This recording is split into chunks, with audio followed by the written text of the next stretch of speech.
Hello friends, very good afternoon. Welcome to the Hindu editorial analysis. ఇవాళ article veto by silence. Veto అంటే meaning reject చేయడం, accept చేయకపోవడం. Silence అంటే సైలెంట్గా ఉండడం ద్వారా యాక్సెప్ట్ చేయకపోవడం లేదా రిజెక్ట్ చేయడం అనే మీనింగ్ మనకి ఇక్కడ కనిపిస్తుంది. Centre seems to be forcing collegium to recall it's recommendations by inaction. Collegium సిస్టమ్ని సెంటర్ ఏం చేస్తుందంటే కైండ్ ఆఫ్ ఫోర్స్ చేస్తున్నట్టుగా ఉంది. తన రికమెండేషన్స్ని తనే రీకాల్ చేసేలాగా. ఎలా? By inaction. స్టోరీని మీకు జస్ట్ ఒక్క ముక్కలో చెప్పేస్తాను. ఇప్పుడు జనరల్గా మనకి సుప్రీంకోర్టులోను హైకోర్టులోను జడ్జిల యొక్క అపాయింట్మెంట్స్, ట్రాన్స్ఫర్స్, ప్రమోషన్స్ ఇవన్నీ ఎవరు డిసైడ్ చేస్తారు? సుప్రీంకోర్టు యొక్క కొలీజియం డిసైడ్ చేస్తుంది. కొలీజియం సిస్టమ్ అనేది డిసైడ్ చేస్తుంది. సో సుప్రీంకోర్టు సీజే మరియు సీనియర్ మోస్ట్ జడ్జెస్ యొక్క కాంబినేషన్ ఇది. సో కొలీజియం సిస్టమ్ ఏం చేస్తుందంటే ఇది రికమెండ్ చేస్తుంది. ఏంటి? ఈ ట్రాన్స్ఫర్స్ కావచ్చు, ప్రమోషన్స్ కావచ్చు, వీటన్నిటిని రికమెండేషన్ ఎవరికి పంపుతుంది? సెంటర్కి పంపుతుంది. సో సెంటర్కి ఇచ్చిన రెస్పాన్సిబిలిటీ ఏంటి? సెంటర్ వాళ్ళు పంపించిన రికమెండేషన్స్ వెనకాల బ్యాక్గ్రౌండ్ వెరిఫికేషన్, బ్యాక్గ్రౌండ్ చెక్ చేసి, ఇంటెలిజెన్స్ ఉంటుంది కదా, ఐబీ ఉంటుంది కదా సెంటర్కి, ఇంటెలిజెన్స్ బ్యూరో, బ్యాక్గ్రౌండ్ చెక్ చేసి తర్వాత ఏవైనా అబ్జెక్షన్స్ అనేవి ఉంటే సెంటర్కి అబ్జెక్షన్స్ అనేవి కొలీజియంకి పంపించాలి. సెంటర్ నుంచి అబ్జెక్షన్స్ వచ్చిన తర్వాత కొలీజియం తన డెసిషన్ని మార్చుకోవచ్చు లేదా మళ్ళీ అదే రికమెండేషన్ కంటిన్యూ చేయవచ్చు. సో సేమ్ నేమ్స్ లేకపోతే వేరే నేమ్స్ మార్చైన సెంటర్కి రికమెండేషన్స్ పంపవచ్చు. రెండోసారి రికమెండేషన్స్ పంపిన తర్వాత centre is bound to accept. Bound to accept అనేది మనకి ప్రజెంట్ నడుస్తున్న operating procedure, standard operating procedure. అయితే సెంటర్ తెలివిగా ఏం చేస్తుందంటే రెండోసారి రికమెండేషన్స్ పంపించిన తర్వాత తను యాక్సెప్ట్ చేయాలి. సో తిరిగి అబ్జెక్షన్స్ రైజ్ చేయడానికి లేదు. సో సెంటర్ తెలివిగా ఏం చేస్తుంది? It is keeping quiet. ఏ యాక్షను తీసుకోవట్లేదు. దీన్నే మనం ఇన్యాక్షన్ అంటాం. ఏ యాక్షను తీసుకోకుండా సైలెంట్గా ఉండిపోతుంది. మరి సెంటర్ ఫైనలైజ్ చేసేంత వరకు పని అవ్వదు. అన్ఫార్చునేట్లీ సెంటర్ సైలెంట్గా ఉండిపోవడం వల్ల పని అవ్వక సుప్రీంకోర్టుకి సీన్ అర్థమైపోతుంది. నేను పంపిన వ్యక్తులు వాళ్ళకి ఇష్టం లేదు, అందుకే పోనీ వద్దంటే నేను మళ్ళీ అదే పంపుతానన్న విషయం వాళ్ళకి తెలుసు, అందుకే సైలెంట్గా ఉంటున్నారు అని చెప్పి సుప్రీంకోర్టు రియలైజ్ అయ్యి ఎవరైతే రికమెండ్ చేస్తుందో వాళ్ళ నేమ్స్ మళ్ళీ రీకాల్ చేస్తుంది, వెనక్కి పిలిపిస్తుంది. ఇలాంటి సిచ్యువేషన్ ప్రజెంట్ నడుస్తుంది అనమాట. ఇది story. In recalling its recommendations to appoint Justice S. Muralidhar as Chief Justice of Madras High Court, the Supreme Court Collegium has let the Union Government, which did not act on the decision for 8 months, have its way. So Supreme Court ఏం చేసింది? తన రికమెండేషన్స్ని recall చేసింది. Recall చేయడం వెనక్కి పిలిపించడం. దీని ద్వారా supreme court has let the union government ఏం చేసిందమ్మా? 8 నెలల పాటు వీళ్ళు సుప్రీంకోర్టు ఇచ్చిన రికమెండేషన్ పైన ఎటువంటి యాక్షన్ తీయకుండా సైలెంట్గా కూర్చుంది. సైలెంట్గా కూర్చునేసరికి సీన్ అర్థమయ్యి వీళ్ళు రీకాల్ చేయాల్సి వచ్చింది. అంటే సుప్రీంకోర్టు మన సెంట్రల్ గవర్నమెంట్కి అతన్ని మద్రాస్ హైకోర్టు జడ్జిగా చేయడం, మద్రాస్ హైకోర్టు సీజేగా చేయడం ఇష్టం లేదు అనే విషయం క్లియర్గా అర్థమైంది. సో అందుకని సెంట్రల్ గవర్నమెంట్ సైలెంట్గా కూర్చుంది. సైలెంట్గా కూర్చునేసరికి చివరికి వీళ్ళు రీకాల్ చేయాల్సి వచ్చింది. రీకాల్ చేయడం వల్ల ఏమైంది? సెంట్రల్ గవర్నమెంట్ ఏదైతే కోరుకుందో అదే జరిగింది. It let it have its way. తను ఏది కోరుకుందో అదే జరిగేలా. One can only conclude that the center has been deliberately refraining from acting on the recommendation, presumably to stall the transfer. మనం ఏం కంక్లూడ్ చేయొచ్చమ్మా? సెంటర్ కావాలనే ఆ రికమెండేషన్ పైన యాక్షన్ తీసుకోకుండా రిఫ్రైన్ అవుతుంది. రిఫ్రైన్ అంటే అవాయిడ్ టేకింగ్ యాక్షన్. ఎందుకు? ప్రెజ్యూమబులీ టు స్టాల్ ది ట్రాన్స్ఫర్ని ఆపడం కోసమే అన్నట్టుగా మనకి అనిపిస్తుంది. Right. The Collegium has now decided instead to propose the name of Justice S.V. Gangapurwala, a judge of Bombay High Court, as the next Chief Justice of Madras High Court. So ఇప్పుడు మేము చెప్పిన వ్యక్తిని మీరు ఎలాగూ చేయట్లేదు కాబట్టి బాంబే హైకోర్టుకి చెందిన ఇంకొక జడ్జి గారిని మన మద్రాస్ హైకోర్టుకి చీఫ్ జస్టిస్గా ఇప్పుడు మన కొలీజియం సిస్టమ్ రికమెండ్ చేసిందనమాట, SV గంగాపూర్వాలానే. The reason appears to be the collegium's keenness to have a permanent Chief Justice for the High Court, as the senior most judge has been acting as Chief Justice for nearly 8 months. గత 8 నెలలుగా అక్కడ chief జస్టిస్గా ఎవరున్నారు? Senior most judge, అంటే acting chief జస్టిస్గా ఆయన ఉన్నారు. So మరి Madras high court లాంటి important హైకోర్టుకి పర్మనెంట్ చీఫ్ జస్టిస్ ఉండాలని భావించి ఆ కీన్నెస్తో వీళ్ళు బాంబే హైకోర్టుకి చెందిన ఈ జడ్జి గారిని రికమెండ్ చేయడం జరిగింది. ముందు చెప్పిన ఆయన వాళ్ళు ఎలాగో ఒప్పుకోవట్లేదు, కనీసం ఏమన్నా ఒప్పుకుంటారేమని చెప్పి పంపించడం జరిగింది.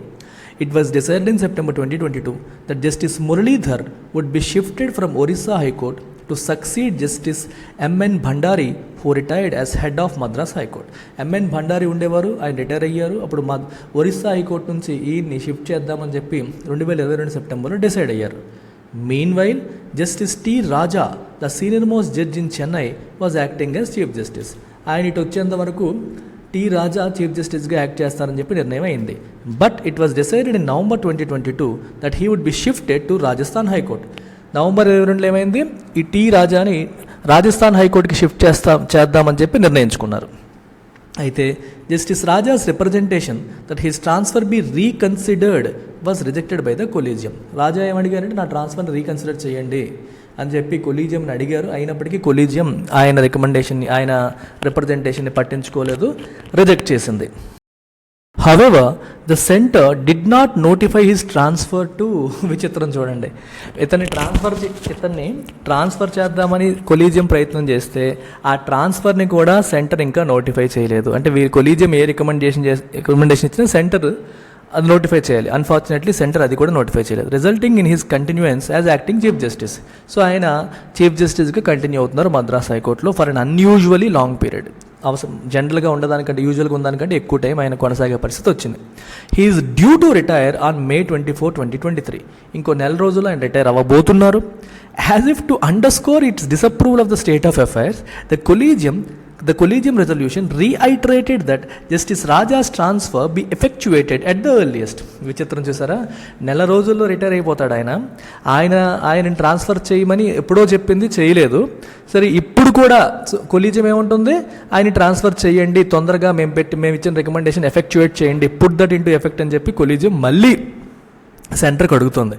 అయితే ఇక్కడ మొండితనం ఎలాగైనా ఆయన ఇబ్బంది పెట్టాలని కాదు, ఎందుకు సెంటర్ తీసుకున్న నిర్ణయంతో మేము హ్యాపీగా లేము, మేము చెప్పిన దాన్ని యాక్సెప్ట్ చేయకుండా వాయిదాలు వేస్తుంది, ఇది కరెక్ట్ కాదు, we're not happy with your decision అని ఒక రకంగా కొలీజియం ఇండికేట్ చేస్తున్నట్టు అనమాట.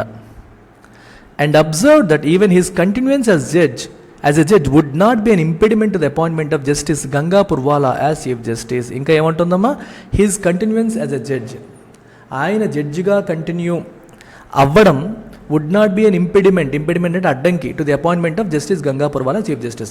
ఆయన ఇప్పుడు ఉన్నారు కదా అని చెప్పేసి గంగా పుర్వాలాని చీఫ్ జస్టిస్గా చేయడానికి అదేమి అడ్డంకి కాదు, ఆయన అలా కంటిన్యూ అవ్వనియండి, గంగా పుర్వాలా వస్తారు, ఈయన పంపించేయండి, ఈయన ఉన్నారు కదా అని చెప్పేసి అదేమి అడ్డంకి కాదు అని చెప్పి క్లియర్గా చెప్తున్నారు.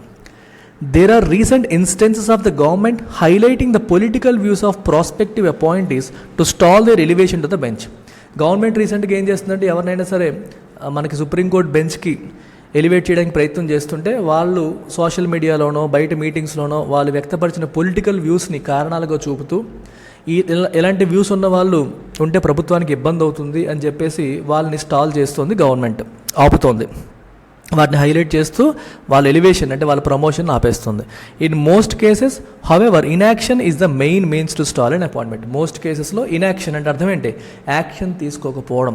అబ్జెక్షన్స్ పెట్టినా సుప్రీంకోర్టు మళ్ళీ అదే పేరు రీఐటరేట్ చేస్తే చచ్చినట్టు యాక్సెప్ట్ చేయాలి. అందుకని అబ్జెక్షన్ పెట్టడం ఎందుకని చెప్పేసి అసలు ఏ యాక్షన్ తీసుకోకుండా సైలెంట్గా ఉండిపోతుంది. That is the means off to stall and appointment ఆపడానికి దాన్ని ఒక మీన్స్గా వాడుతోంది మన central government. A question that arises is whether such deliberate inaction on the center's part will be allowed to be the norm. అయితే అసలు question ఏంటి అంటే, deliberate inaction అంటే కావాలనే నిర్ణయం తీసుకోకపోవడం ఫ్రమ్ ద సెంటర్ సైడ్, ఇది ఒక నామ్ కింద ఉండేలాగా అలో చేయొచ్చా అంటే ఇప్పుడు అదొక నామ్ అయిపోతుంది, నామ్ అంటే రూల్ అయిపోతుంది.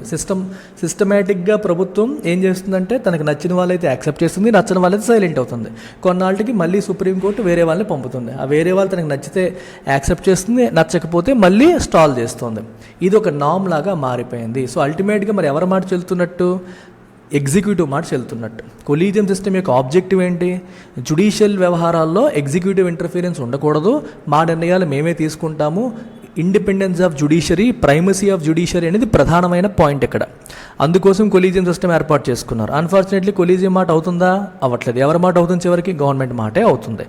మరి ఇక్కడ గవర్నమెంట్కి ఇంటర్ఫీర్ అయ్యే ఛాన్స్ వచ్చేసినట్టేగా. అది పరిస్థితి. The last move will no doubt embolden the centre. రీసెంట్గా జరిగిన ఈ మూవ్ ఏదైతే ఉందంటే సెంట్రల్గా సుప్రీంకోర్టు 8 నెలల పాటు ట్రై చేసి విసిగిపోయి తన నిర్ణయాన్ని వెనక్కి తీసుకొని పేరు మార్చింది చూడండి. ఇది గవర్నమెంట్కి బలాన్ని ఇస్తుంది. It will embolden the government. దానికి ఇంకొంచెం బలాన్ని ఇచ్చేస్తుంది. To exercise a right to veto any appointment or transfer proposed by the collegium propose చేసిన ట్రాన్స్ఫర్ని కానీ లేకపోతే అపాయింట్మెంట్ కానీ వీటో చేయడానికి ఇదొక మంచి ఆపర్చునిటీగా సెంట్రల్ గవర్నమెంట్ వాడేసుకుంటుంది. నాట్ విత్ స్టాండింగ్ అంటే ఇన్స్పైట్ ఆఫ్, డిస్పైట్ లేదా in spite of the flaws in the collegium system. Collegium సిస్టంలో చాలా లోపాలు ఉన్నాయి. ఎందుకంటే వాళ్ళు ట్రాన్స్పరెంట్గా ఉండట్లేదు, ఎవరిని ఎందుకు అపాయింట్ చేస్తున్నారనేది పబ్లిక్గా చెప్పట్లేదు, దాస్తున్నారు. సో కొలీజియం సిస్టంలో కూడా చాలా లోపాలు ఉన్నాయి. ఉన్నప్పటికీ the present state of affairs bodes ill for the independence of judiciary. కానీ ప్రజెంట్ స్టేట్ ఆఫ్ అఫైర్స్ ఏమైనా బాగుందా? లేదు. Does it bode good? No, it bodes ill. అంటే జ్యుడిషియల్ అఫైర్స్కి, ఇండిపెండెన్స్ ఆఫ్ జ్యుడిషియరీకి ఇది మంచి చేయదు, చెడు చేస్తుంది. అంటే జ్యుడిషియరీ అన్నమాట అవుతుందా? అవ్వట్లేదు. ఇది ఇండిపెండెన్స్ ఆఫ్ జ్యుడిషియరీకి మంచి చేయదు, చెడు చేస్తున్నట్టు అర్థం.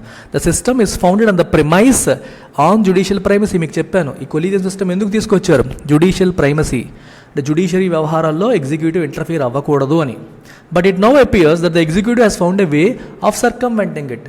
సో జ్యుడిషియల్ ప్రైమసీని సర్కంవెంట్, ఇప్పుడు ఇలా వెళ్ళాలి, ఇలా వెళ్తే ఇబ్బంది అవుతుంది.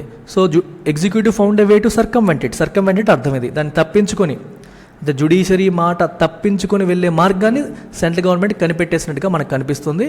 ఎలా? Merely by refusing to give effect to the collegium's recommendations. Collegium ఇచ్చిన రికమెండేషన్ని ఇంప్లిమెంట్ చేయకుండా ఏం చేయట్లా, సైలెంట్గా ఉంటుంది. సైలెంట్గా ఉండడం ద్వారా తన మాట నెగ్గించుకుంటుంది. In effect, finally, the present regime has upended. Regime ante ruling government అని అర్థం. The one who is in rule. Upend ante turn something upside down. The legal position that the recommendations are binding on the government. ఫైనల్గా ఏం చెప్తారంటే supreme court collegium యొక్క recommendations government పైన binding అనేది legal position. దాన్ని ఇలా అప్సైడ్ డౌన్ తిప్పేశారు. ఎందుకంటే binding ఎక్కడ యాక్షన్ తీసుకోవట్లా. యాక్షన్ తీసుకోకపోవడం వల్ల వీళ్ళు మార్చాల్సి వస్తుంది. సో సిస్టమ్ రివర్స్ అయిపోయింది అనమాట దీనివల్ల. If the collegium రీఐటరేట్స్ it stand with regard to any appointment, A appointment విషయంలో అయినా సరే కొలీజియం తన స్టాండ్ని మళ్ళీ రీఐటరేట్ చేస్తే, మళ్ళీ పునరుద్ఘాటిస్తే దాన్ని యాక్సెప్ట్ చేయాలనేది లీగల్ పొజిషన్. కానీ ప్రభుత్వం సైలెంట్గా ఉండడం ద్వారా ఏం చేస్తుంది? తన మాట నెగ్గించుకుంటుంది. సుప్రీంకోర్టే మళ్ళీ వెనక్కి తగ్గి పేరు మార్చేలా ఫోర్స్ చేస్తుంది. ఇదమ్మా సిచ్యువేషన్. సో మన ఎల్టీఎక్స్ క్లాసెస్లో మీరు వైజాగ్ నుంచి కానీ హైదరాబాద్ నుంచి కానీ ఆఫ్లైన్ క్లాసెస్లో జాయిన్ అవ్వాలని అనుకుంటూ ఉంటే టైం వేస్ట్ చేయొద్దు. 30th ఏప్రిల్ లోపు కాంటాక్ట్ చేయండి. ఫీజు పెరుగుతుంది, 70,000 నుంచి 1 lakh చేస్తున్నాం. ఈఎంఐ కూడా 5,000 నుంచి 10,000 అవుతుంది. సో మర్చిపోకుండా 30th లోపు కాంటాక్ట్ చేయండి.